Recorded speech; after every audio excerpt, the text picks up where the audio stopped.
Start ಆಗಿದೆ, stuck ಆಯ್ತು ಅಲ್ಲಿ.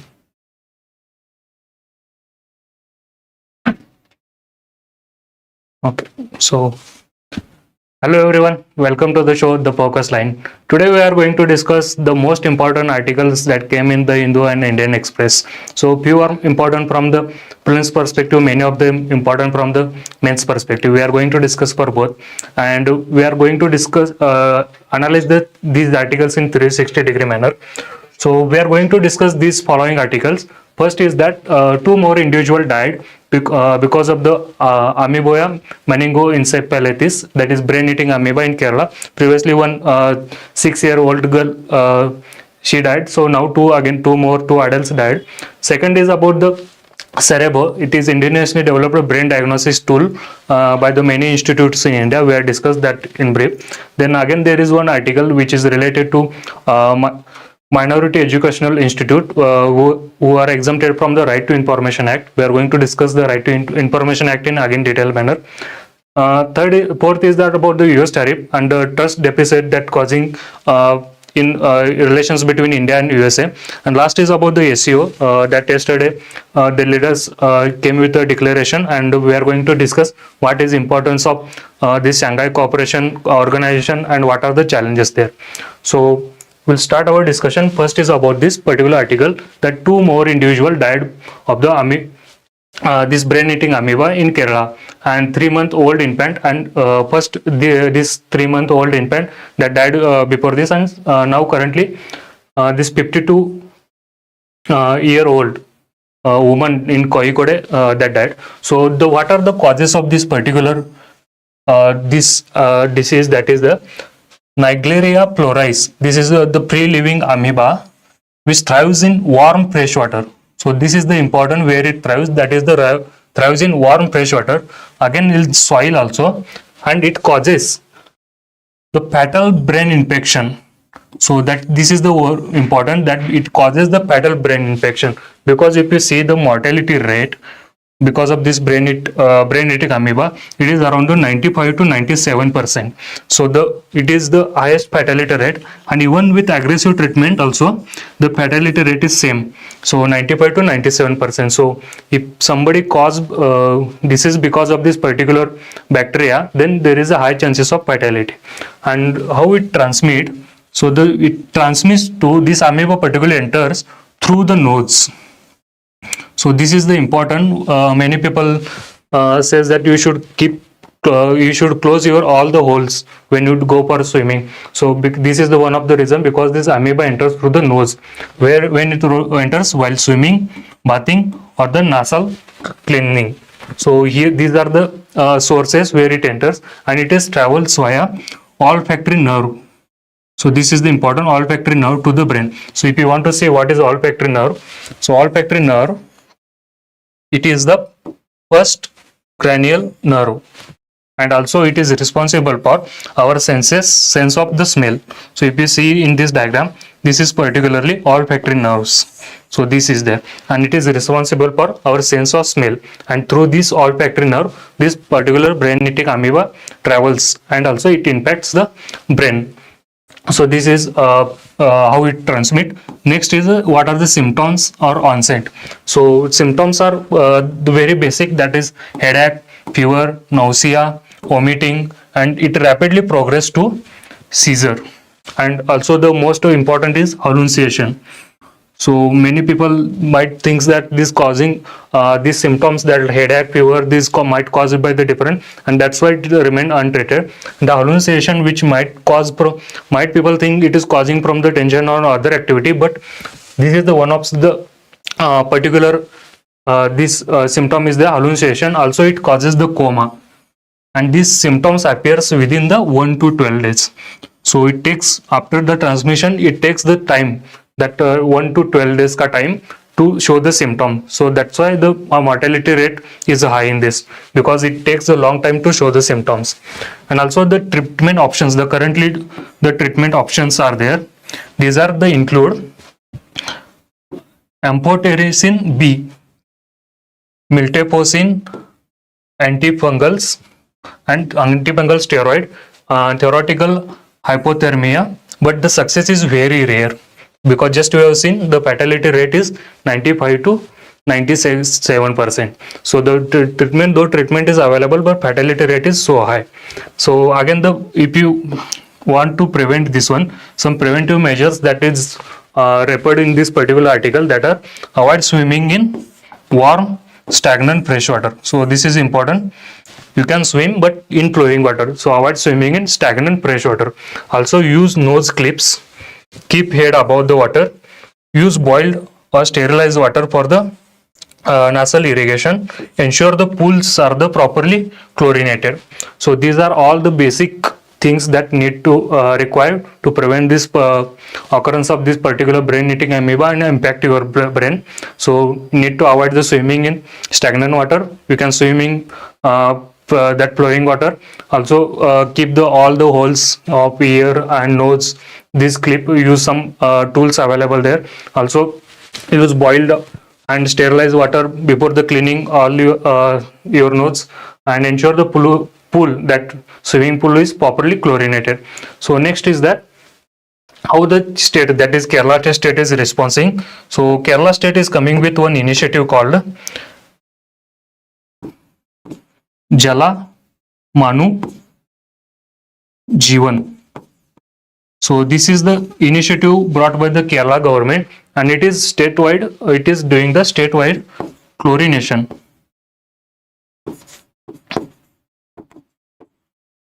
It is chlorination drive. So it's all about the cleaning the wells, the water bodies within the state. So this particular, the act that brain eating amoeba, the particular this new disease is spreading all across so it can be stopped at its source only. So this is the particular one more thing you need to remember. Jalamanu Jeevan, it is for the cleaning or chlorination drive for the wells and other water bodies in Kerala. So this is all you need to know about this particular article. Second is that CEREBO, it is indigenously developed brain diagnosis tool. So it is brain diagnosis tool, and it is developed by the ICMR Medical Device Diagnosis Mission Secretariat, AIIMS Bhopal, Nimans Bengaluru, and Bioscan Research. So these are the basic that this institute which are responsible for the healthcare in India and health research. So these all institutions come together to develop this CEREBO brain diagnosis tool. And what is the exactly this tool is doing? So if you see, what is the purpose or function? It to detect intracranial bleeding. Intracranial bleeding means bleeding within scalp. So it is to detect this intracranial bleeding. Also it is to detect edema, that is swelling in the brain. So these are the two important functions of this particular brain diagnosis tool, to detect intracranial bleeding and the edema, that is swelling within the brain. Also it provides result within a minute. So that's why it is important. If you see the other tools that are available, MR scanning or CTI, this takes a long time, but it gives the result within a minute. And also it is especially useful for the infants, pregnant women, where the CT or MRI scan poses the threat. So that's why it is very important to scan the infants and the pregnant woman. And also it is very useful for the pre-medics and the unskilled person. So this person also can use it quickly, and there is no need to dedicated skill to use this particular tool. So that's why this particular development or the innovation is very significant. And if you see why it is important, so particularly in rural area or emergency setting, this advanced setting like imaging tool, CT, MRI scan, they are not accessible. So in rural area, remote places, also the emergency situation, if it is happening in if you are traveling somewhere else and it is caught in remote places, so these tools are not available. So that's why this CEREBO, these particular tools become very important, and it offers color coded results. It also radiation free scanning. So it offers radiation scanning. That's why it is very useful for the scanning of infants and pregnant women. So it not put direct threat to the infants or the pregnant woman. Also it is cost effective. and also it is rapid diagnosis. So because it is gives result within a month, within a minute, and also it is cost effective, so you can use it in a remote setting also. This diagnosis, no one should be excluded from this diagnosis setting. Okay, that's why this is important. Also it is helps in disaster response, trauma care, and the ambulances. So just I said, can be used by unskilled person also. It no need of that standard infrastructure. So that's why you can use it in disaster response, trauma care, and ambulances also, because it is the small in size. So this is about this particular this CEREBO device, and also we'll see the why it is developed. It is developed because of this, to detect the traumatic brain injury. And what is the traumatic brain injury? It is caused by the sudden trauma to the head that disrupt normal brain function. So when the sudden trauma causes, when accident or sudden fall, that time is also this sudden trauma develops. Apart from this particular aspect, so if you fell somewhere, fall on a head, or also you got in accident, so that time it disrupts the normal brain function. And also the symptoms for this particular traumatic brain injury, as the mild symptoms are headache, confusion, dizziness. These are the mild symptoms, and the severe symptoms are loss of consciousness, memory issue, emotional cognitive decline, and long-term disability. So there are two types of symptoms. One is mild, that is the very normally occurring, like headache, confusion, and also severe, when you lost the consciousness, memory issues. This develops because of this traumatic brain injury. So these are the important. And now why this tool is important, or this innovation is important? If you see the burden in India, nearly 1.5 to 2 million Indians suffer from this TBI, that is traumatic brain injury, and also it leads to minimum 1 million deaths worldwide. So that's why this particular tool is very important to detect this traumatic brain injury. Also it leads to morbidity, disability, and socio-economic burden. So how the socio-economic burden? If you see, if the breadwinner from particular family,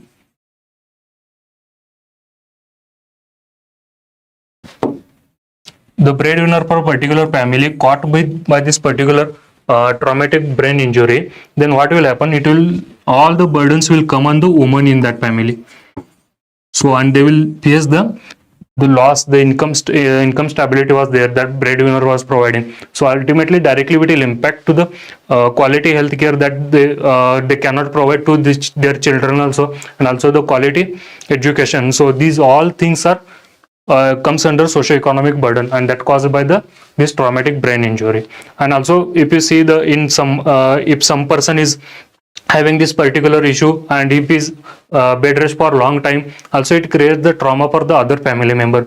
So there needs someone to take care of this particular person. Also the weird behavior they will do. It is not a prejudices, but it is one of the symptom for this particular issue, the memory loss, and that also create the concern for the other family member. That's why it has the socio-economic burdens.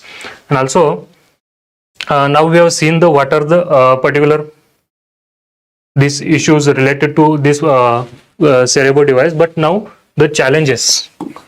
And this important because this particular innovation become important because of the challenges posed by this existing method. First, the existing method is Glasgow Coma Scale. So it is prone to error and subjective. So that's why the CEREBO device that developed by this Healthcare Research Institute, that becomes important. Now this Glasgow Coma Scale is clinically used by the doctors and paramedical to assess the level of consciousness. So it is assess the level of consciousness of person after a head injury. So that's why it is used by the doctors, and that's why it is prone to the subjectivity. So they will decide the level of consciousness that particular person, and that ultimately what lead subjectivity or person. And also why it is called Glasgow, because it is developed by the Graham Tisdale and the Brian Ginnett at the University of Glasgow, and for that university name that named as Glasgow Coma Scale. So second is that CT scanner or the MRI scanners. So what is the issue related to it? Needs infrastructure, and they are costly and not always accessible because they need to go to standard infrastructure where the availability of this infrastructure is there.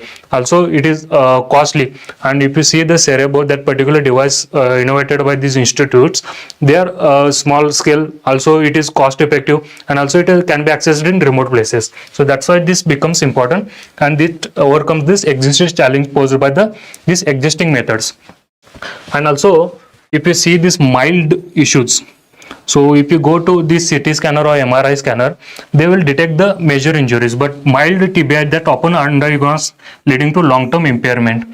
So if you see this particular device, the particular device diagnoses it within a minute, and what it leads to quick results, and also it able to identify the mild and severe symptoms. So that's why this device is very important. And also if you see from India's perspective, why it is very significant, because it supports India's Atmanirbhar Bharat initiative. So in Atmanirbhar Bharat initiative, if you see different sectors are involved, one of the medical sector, and this particular innovation is from the India, and it also support the India's medical device innovation and directly helps in Atmanirbhar Bharat.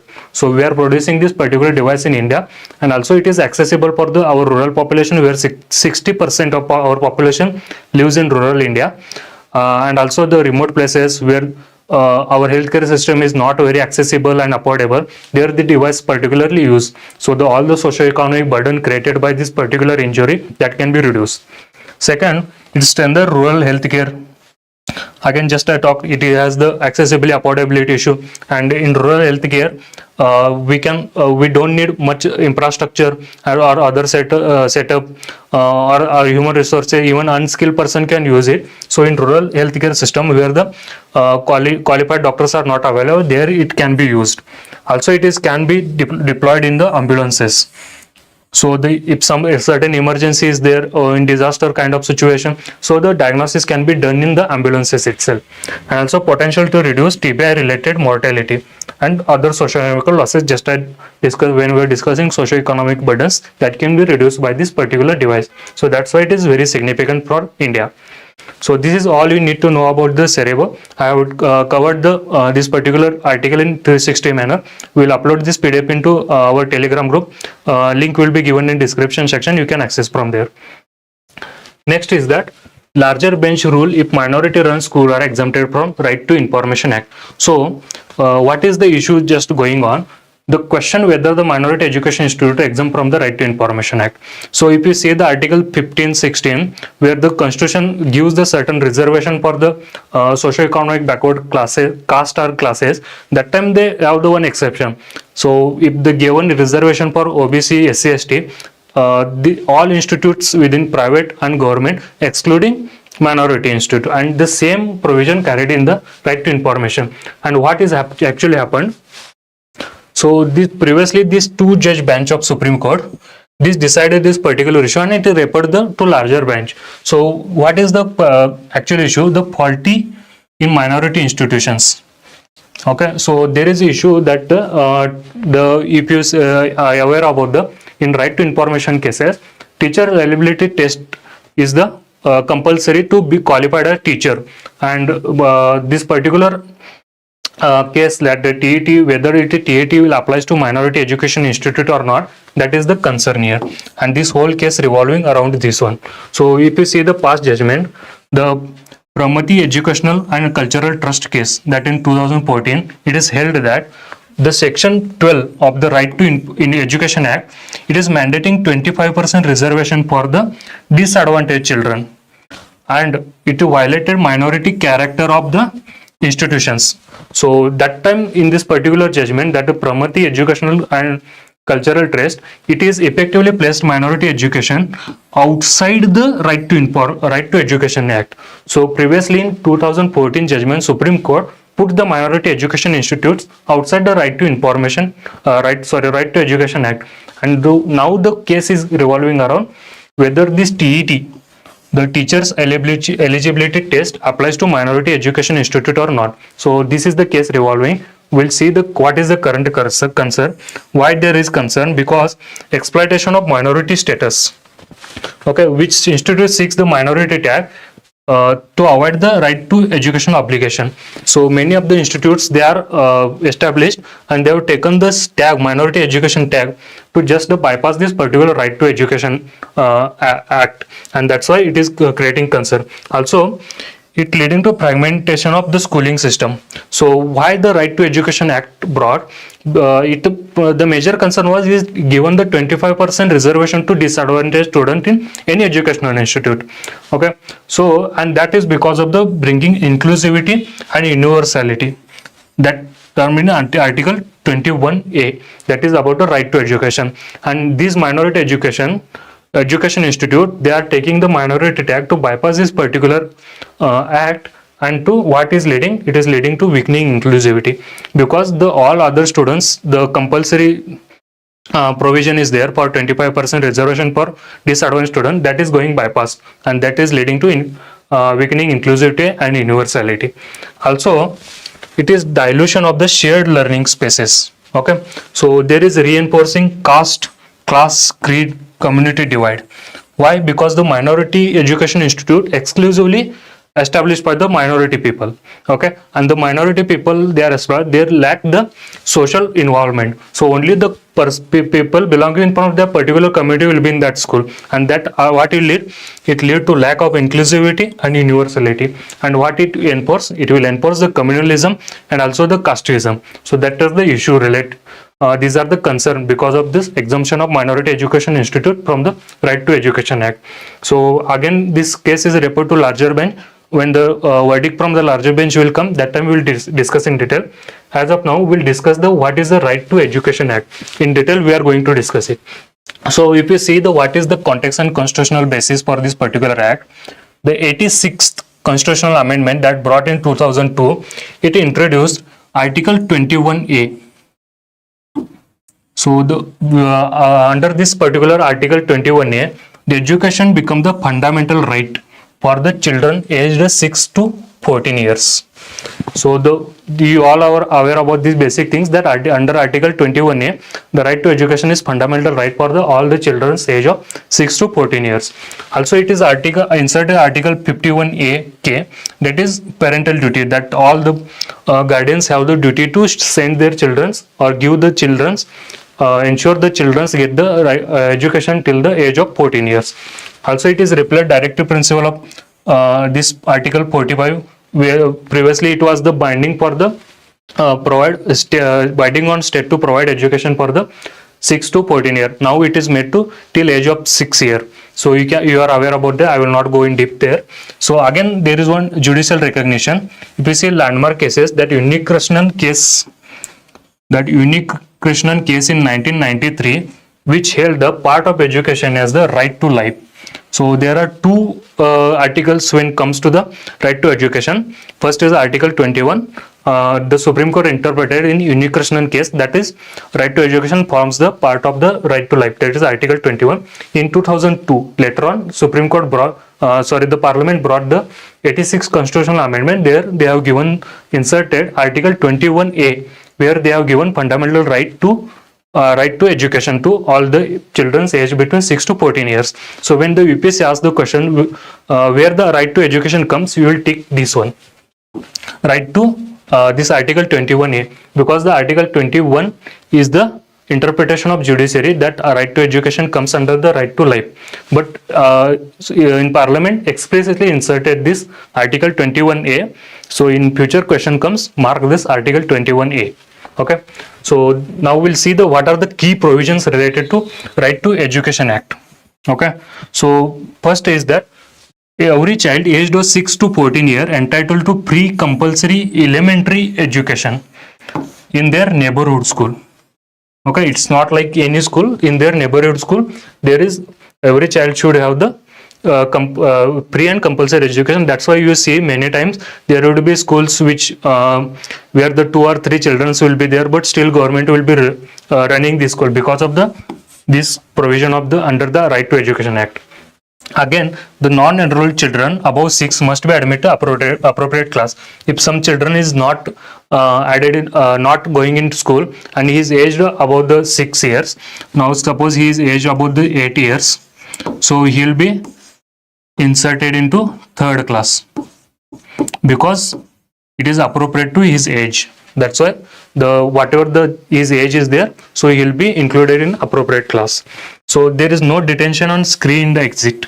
Okay, so this is the very important. We all know I am also beneficiary of the no detention policy, where till 8th class there was a clause to not to detain the children. Okay, not to fail them. Also that is there. It cannot be held back. So then they cannot be failed. They cannot be expelled, and then no need to require the pass board exam before the completion of elementary education. Okay, so these are the this is the one crucial aspect. Also it created many concern that currently government has deleted this provision, so that is one more good step. Also there included minimum norms and infrastructure. So what are the minimum norms it is included that are related to teacher to children's. So there is minimum norms included teacher to pupil ratio. Also infrastructure related like washroom, okay, accessibility to person with disability, and also the again there are norm related school buildings. All these things included in infrastructure and minimum norms. Also we are seeing the particular this article because of this issue. It is maintained it is given the teacher's qualification. So where teachers are teaching now, they must qualify this TET examination, that is teacher eligibility test. So this is compulsory test for the all the teachers teaching in India. Then and this is obligatory in the article this particular Right to Education Act. Also it banned it has banned non-educational work of the teachers, but there is again the catch. It banned all other non-educational work like the private coaching classes, all these things, but except their census, election or disaster related duties.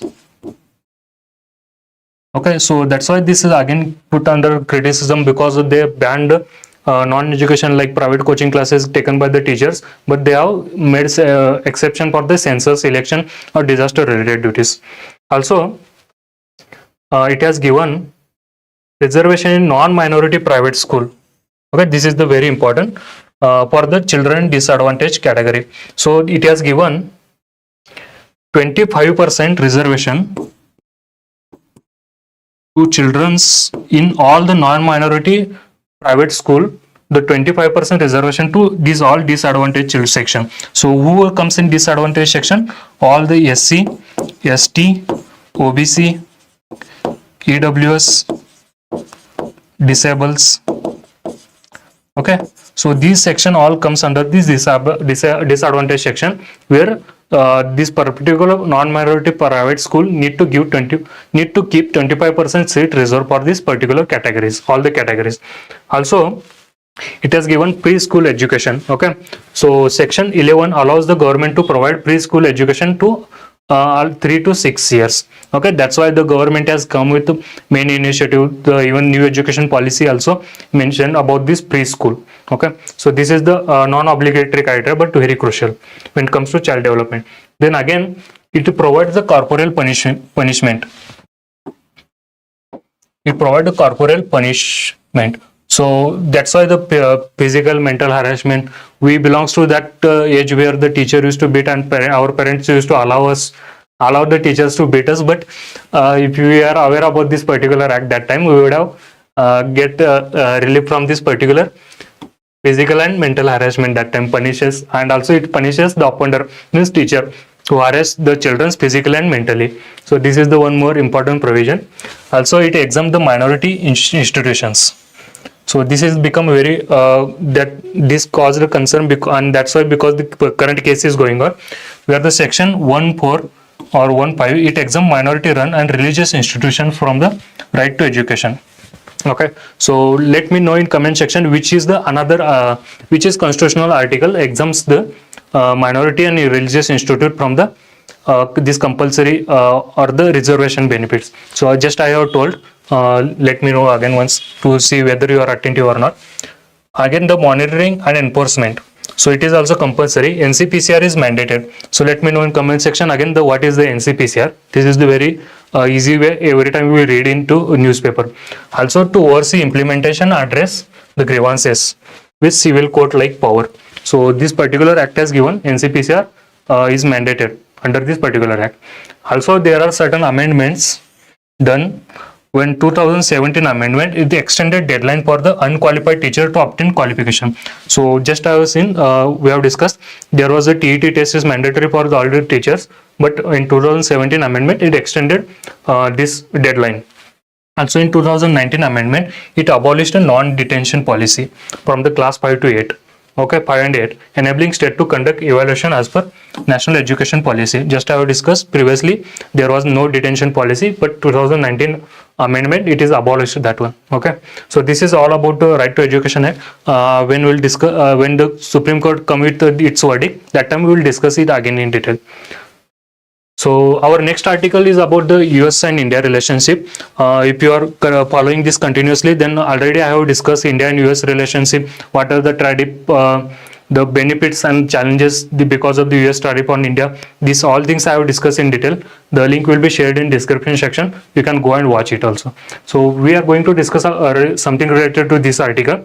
So what is the concern about this particular? The US decision to impose a sweeping reciprocal tariff that is 25%, ad valorem duty 25%. So overall the 50% tariff. And there is despite the India-US relation remain resilient going beyond the trade strategy. So we are going to focus on this part. How the US and India relationship, despite the tariff, there are this other areas where we are exploring this relations. So first we'll see what are the economic impact of the tariff. This is the brief. First sector-wise impact, gems and jewelry sector, where we export the $10 billion gems and jewelry to USA, and this is under the treat. And this is one of the major part of US and India export. Second is textile apparel industry, where we export $8 billion worth of the textile and apparel goods to USA, and that 70% of this export, 70% of this $8 billion are under export now under this tariff rate. So that's why this major concern. Third sector is that agriculture, where we export nearly $6 billion, and this is very concerned because of the farmers' income. Okay, and the export market. So USA is the biggest export market for the particular fishery sector when it comes to the agriculture, and this is the concern related to farmers' income. That's why it is cause of concern. Next is the leather and footwear industry. So here also we export the $3 billion worth of export to USA. So all these, if you see, all are the labor intensive sector, and all the labor intensive sector under the trade because of the tariff imposed by the USA. And there are certain sector imposed unaffected because of the tariff. The pharmaceutical, we export the nearly $50 billion there is a trade between India and USA, but it is less impacted because of the US industries. The US major pharmaceutical giants are relying on Indian export, and also the generic medicines, that India is the largest exporter of generic medicine in the world. So that's why this is unaffected, and US has given exemption, because whatever the exemption, whatever they are giving, it is their interest involved there. And also the energy and clean tech energy, where we have the different initiative, different agreements there. So because of this, also particular sector kept outside the tariff. Also defense and aviation, we'll see again this one, and space innovation. These sectors are the less affected. Why these sectors are less affected? Because if you see the defense and security, when it comes to defense and security, we have the joint exercise, intelligence sharing, co-production. Also when it comes to countering China's aggressiveness in Indian Ocean and other parts, in particular eastern parts of the world, India becomes very crucial for USA, and that's why the defense and security related relations are exempted from the tariff. And also we have just discuss. We have concluded one major initiative with USA when the last time Prime Minister visited. So that time also we can see many initiatives that taken for under the US this defense and security aspect. So that's why this particular sector is neglected. And also this our trade relation because beyond the this tariff because of the defense and security ties between the both the countries. Also, when it comes to climate and clean energy, we have the major initiative where we are collaborating in climate and clean energy. So this is again our relation going beyond the trade. Also space and innovation. When it comes to space and innovation, India comes with space sector policy where we are exempted. We are opened the space sector for the private player. Also India and NASA has the major collaboration. NISAR is one of the example. So there we have the major collaboration in space and innovation. That's why our trade going beyond the tariff. Also when it comes to healthcare and pharmaceutical, just I discussed, we are the largest exporter of generic medicine. So when it comes to the affordable medicine, the India is very crucial for the USA, and that's why this particular our relations is going beyond the trade. And when it comes to the people to people tie, Indian diaspora, which is the largest diaspora groups in India in the USA, and also there are many former Vice President Kamala Harris who belongs to the Indian descent, Indian ethnicity, Indian Indo-African ethnicity. So Indians are holding the crucial position, political position in USA. So that's why there are people's to people ties are there, and these are the unaffected by the tariff. Also, if you see Indian students, so more than 2 lakh students, they are going to USA and they are shaping US innovation. You can see the example of Sundar Pichai, who is leading the Google, one of the major US giant. Also Satya Nadella is there. Many more Indians, graduate Indian technicians who are leading the US giants. So that's why our relations goes beyond the tariff concern. Also when it comes to cultural exchange, you have seen previously White House celebrated Diwali, major Indian festivals. So there is having the largest ethnic diaspora. Apart from this, we have the cultural relations. And now when it comes to the key messages, the tariff, they are disturbing the market and the headlines, they are making headlines, but our relationship are outlasted the past dispute. We have seen the US impose sanctions when we did the Pokhran test, but after that we concluded the nuclear deal. So whatever the temporary challenges are occurring between the India and US relations in upcoming years, that will be that these challenges will be reduced or overcome through the our collaboration in the other sectors rather than apart from the trade. Okay, this is the what comes in this article. We are already have discussed everything about this particular US India tariff war. You can go and see that video. There I have discussed everything in detail. So next article is about this SCO meeting, Shanghai Cooperation Organization, that held in Tianjin, that is in China. Okay, so this is particular Tianjin. Yesterday they came with declaration. Also the prelims related part about the SEO, how it emerged, who are the member. This all I discussed in yesterday's the focus line. There you can go and see this. When it comes to the Tianjin Declaration, there are the significant outcome which we are not expecting. So it is condemned terrorism in all form and all manifestation. So that is the very important, because despite Pakistan being the part of this SCO, they condemned the Pahalgam attack. That is the we always consider what are the terrorist attack are happening in India, they are the Pakistan sponsored, and they are condemned the Pahalgam attack. So this is the biggest achievement from our perspective. Also we always have the zero tolerance towards the terrorism, and always we condemn the all form and all manifestation of terrorism. So confining to or considering that our policy, we are criticize the Zafar Express and Khuzdar attacks that happened in this Pakistan in last year, this year only. So these are also we have condemned. Also there is commitment to fight extremism, state rejection using terrorist separatist group for the mercenary purpose. So what Pakistan currently doing, they are using the terrorists to destabilize India's economy, India's social structure. So these are all the condemned during this Tianjin declaration. So this is the one of the sign. Previously China used to collaborate with Pakistan to condemn the India, to sideline the India or corner the India. But if you see what are the declaration, the points in declaration, then there is sign of Indian China coming close. Also, there is unilateral opposition to coercive measures. Okay, they are referring to USA tariffs. So they have condemned all the measures which contravenes UN charter and contradicts WTO principle. WTO, that World Trade Organization principle. So they are indirectly referring US tariff. So unilateral US tariff on all the countries. So they are referring, they are condemned this also. Also, our Prime Minister is questioned open support to terrorism by some countries was questioned. This means whether the open support by some countries it is acceptable or what. He questioned this particular aspect. Indirectly, he was the referring Pakistan. So this is the major points or major declaration come out during this summit. So we'll discuss this particular Shanghai Cooperation Council in detail because from the men's perspective, when it comes to the why the this Shanghai Cooperation Council is important from India. First is from the strategic perspective.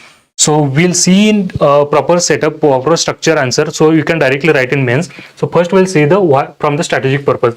So first is the counter-terrorism platform, because the SCO's regional anti-terrorist structure that that helps the India or other countries to share the cooperation on the intelligence sharing against the terrorism, extremism, separatism. And if you see the why where the when this SCO emerged or established, the primary aspect to condemn, to reject the religious extremism and terrorism, to tackle this religious extremism and this terrorism. That's why this particular organization is established, and this is from strategic perspective, it is crucial because of this particular aspect. Also, the Afghanistan factor, because after the withdrawal of USA, the Afghanistan, the Taliban take over Afghanistan. USA is unwilling to engage with the Afghanistan, but at the same time, the countries like Russia, China, Pakistan, they started engaging with Taliban, leaving the India isolated. So this is the one platform where the Pakistan being, the Afghanistan being one of the observer member, so we can directly or indirectly engage with the Taliban-led Afghanistan. So that's from that perspective, it has become very important. And when it comes to defense engagement, we are conducting joint military exercises, and also we are cooperating on terrorist-related, also regional stability-related initiatives. So that from that perspective, it becomes very important from the strategic perspective. And when it comes to the geopolitical perspective, it is important for engagement Eurasia, the Central Asia and the Eastern Europe region, where this major activities of this particular organization is centered. So this gives the direct access to Central Asia, which region is very important from the energy and strategically significant. When it comes to the energy significance, if you see the Kazakhstan is the largest source of uranium. And if you see India's target, we are trying to double our nuclear energy generation by 2030. So from that perspective, this from energy security perspective, the Central Asian region becomes very important for us. And that is one more geopolitical dynamic involved here. And also balancing the China and Pakistan, because already we have seen China and Pakistan, they collaborate to corner India, and engaging with this particular platform, we can diplomatically engage with the China and Pakistan, and we can contradict their efforts to corner the India. Also, India always criticized because of having the engaging with the anti-West front, particularly the COD, and engagement with SCO, we able to balance our what the world terming our the anti-Russia or anti-China front, where we are to balancing. We are not against to anti-West front, or we are not with the anti-West front, or we are not with the West. So we are we are promoting our strategic autonomy. So that is the one more aspect we can message we can give through this platform. Also, this multilateral world role. So India's aligned vision with strategic autonomy, just I discussed, because of engaging with SCO, we are ensuring that we are not with the West also, or we are not against the West also. So just we are promoting our strategic autonomy. Also, second, again important is connectivity push. So we have the major initiative like Chabar Port, International North-South Transport Corridor. See, these are aimed to connect with this particular Central Asia and also the Eastern Europe. And these are all will be taken taken through this political platform. So from this geopolitical perspective, this Shanghai Cooperation Organization becomes very important.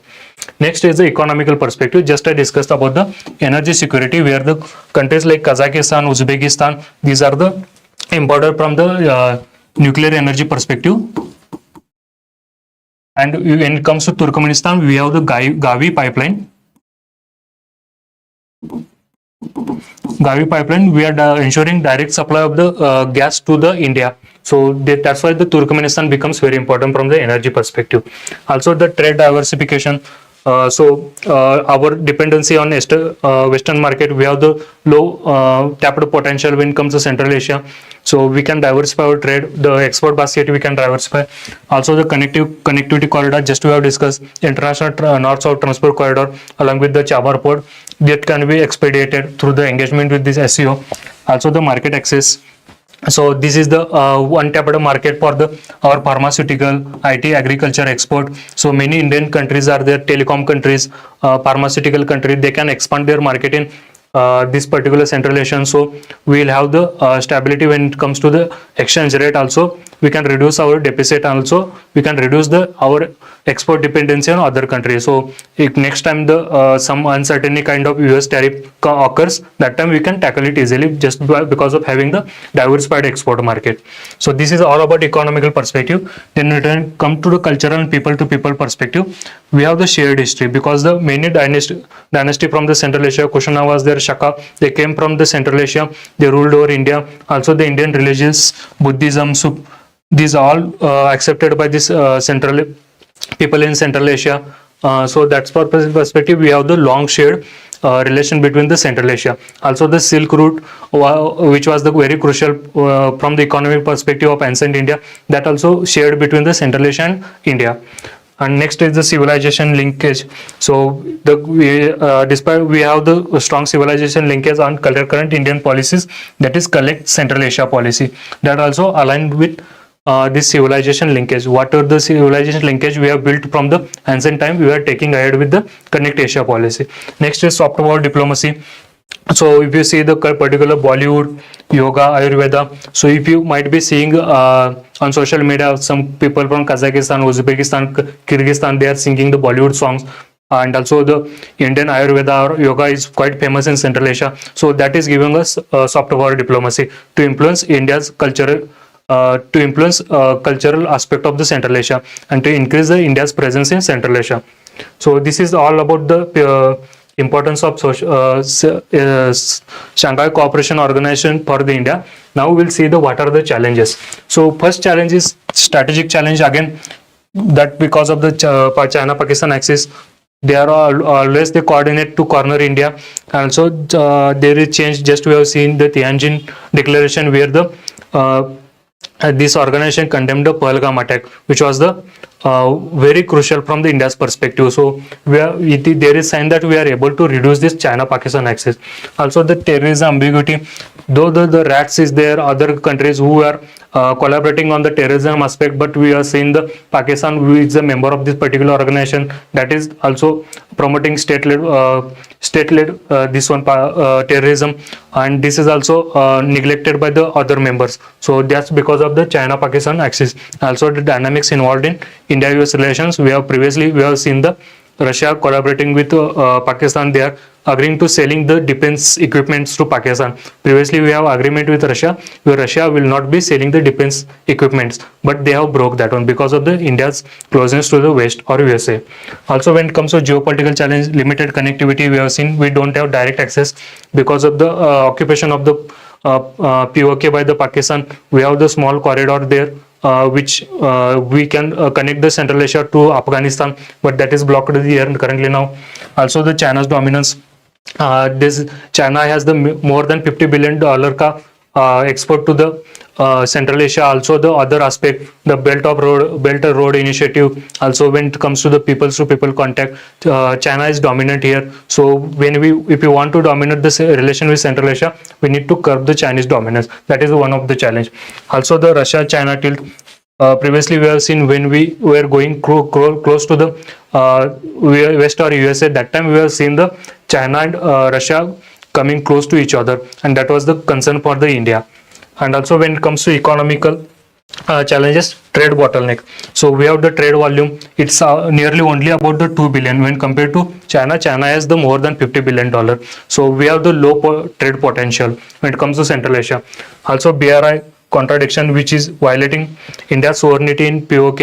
Also, this is all the Central Asian countries have joined this Belt and Road Initiative. We are already opposing the Belt and Road Initiative. We cannot the accessing Belt and Road Initiative to connect the Central Asia. It will be against our ideology or our whatever the principles we have promoted previously. So this is the one more challenge here. Next challenge when it comes to culture and soft power, the low visibility, that is one more challenge, because we have seen the China's financial and the historical connection between the China and Central Asia, Russia, Central Asia, that is overshadowed the India's diplomatic efforts. So that is the one more concern. Third is the language and logistic barriers. So weak connectivity hampers the people to people contact. We have the many students who are going to Central Asia for the medical education, but ultimately what is leading? Because of the language and logistic barrier, we have the weak people to people contact. This is all you need to know about the India's India's relation with the SEO, why it is important, what are the challenges over there. So we have discussed this all the articles in 360-degree manner. So I'm going to finish the discussion. Tomorrow I will come with articles in the Hindu and the Indian Express, where we are going to discuss this all the 360-degree manner. Thank you very much.